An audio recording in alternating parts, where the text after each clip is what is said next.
आजिर आधुनिक मनीष चंद्र पृष्ठरे पहुंची सारी एपरी किछि प्राचीन प्रथा रही जहाको समस्ते एबे मध्य पालन करुछन्ति। पौराणिक कालरू आम समाज रे शुभ एवं अशुभर मान्यता रही। रास्ता रे जिबा बेले आपण अनेक थर देखिथिबे कि बिलेई जति कहार रास्ता काटी जाए ताहेले सेही व्यक्ति किछि समय पर्यंत रही तापरे यात्रा करन्ति, कारण एहा द्वारा किछि अशुभ होई पारे बोली विश्वास रही। तेबे शास्त्र अनुसार यार प्रकृत अर्थ कौन आसंतु सेही विषय रे जानिबा।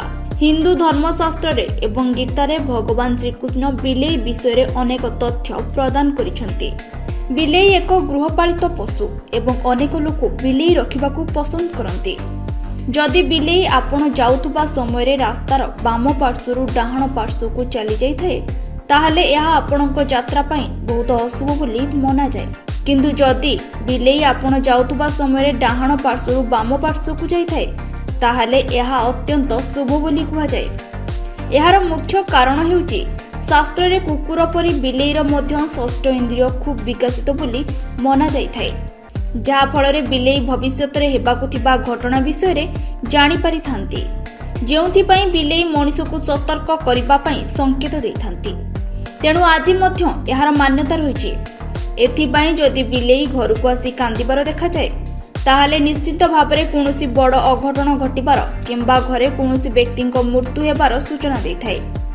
एहा सहित जदि दुईटी बिलेई घरे कଳି करिबार आपण देखुचंती तेबे आपणकर अन्य काहा सहित विवाद हेबार संभावना रही। कहिबाकू गले जदि दीपावली राति रे घर को बिलेई आसे ताहले याकू शुभ बोली मना जाइथाए, कारण मान्यता रही कि दीपावली दिन घर को बिलेई आसिले देवी लक्ष्मी आपणक घर को प्रवेश करिथांती एवं आपणक घर धन धान्य रे परिपूर्ण होई जाए। जदि बिलेई आपणक घरे किंबा घरर आख पाखरे छुआ जन्म देइथाए ताहले आपणक पई घर पई शुभ साब्यस्त होइथाए। जदि आपण सोइबा समय रे बिलेई आसी आपणक पाद चाटुछि ताहले आपण कोनोसी सरकारी मामला रे फसिबार संकेत मिलथाए।